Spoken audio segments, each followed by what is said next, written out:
Hi అందరికీ, మేమైతే weekend ట్రిప్కి అయితే సాయిబాబా టెంపుల్కి అయితే వెళ్ళాము. ఈ టెంపుల్ వచ్చేసి దేశముఖి విలేజ్లో అయితే ఉంది. మనం టెంపుల్లోకి వెళ్ళగానే సాయిబాబా దర్శనం అయితే ఇస్తాడు. ఇక్కడైతే దేవుడి పాదాలు అయితే ఉన్నాయి. దేవుడి ఉయ్యాల, ఇంకా దేవుడి నిలబడిన విగ్రహము, ఇవన్నీ అయితే ఉన్నాయి ఇక్కడ. ఈ ప్లేస్ అయితే చాలా బాగుంది. ఎవరైనా విజిట్ చేయాలనుకున్న వాళ్ళు విజిట్ చేయండి. ఇక్కడ గార్డెన్లో కూడా సాయిబాబా అయితే పెట్టారు చూడండి. మనం చూసుకున్నట్లయితే ఎంత అద్భుతంగా ఉందో ఇక్కడైతే దుని పూజ అయితే జరుగుతుందంట. ఇక్కడ నుంచి అయితే సాయిబాబా టెంపుల్ దగ్గరకు అయితే వెళ్తున్నాము. వెళ్ళే మార్గంలోనైతే నంది అలాగే పాదాలు కూడా ఉన్నాయి.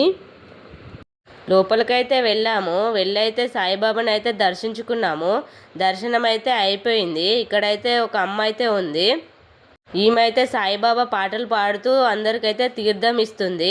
మేమైతే తీర్థం తీసుకొని అయితే బయటకైతే వెళ్ళాము. ఈ బయట అయితే 2 ఏనుగు విగ్రహాలు అయితే ఉన్నాయి. ఇది వచ్చేసి ఇంకో టెంపుల్. అక్కడికి వెళ్ళే ముందు అయితే ఇక్కడైతే టెంకాయ కొట్టేశాము. తర్వాత అయితే అక్కడికైతే వెళ్ళాము. ఇది చూడండి గజస్తంభం.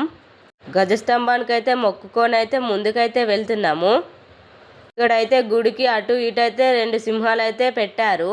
ఇటు చూస్తే పార్కులో అయితే ఫ్లవర్స్ అయితే ఉన్నాయి. లోపలికైతే వెళ్ళాము. ఇక్కడైతే చుట్టూ విగ్రహాలు అయితే ఉన్నాయి దేవుడివి. వెంకటేశ్వర్ల స్వామి, రాముడు, అలాగే శివయ్య, వీళ్ళందరూ అయితే ఉన్నారు ఇక్కడైతే సాయిబాబా పాలరాయి విగ్రహం అయితే పెట్టారు.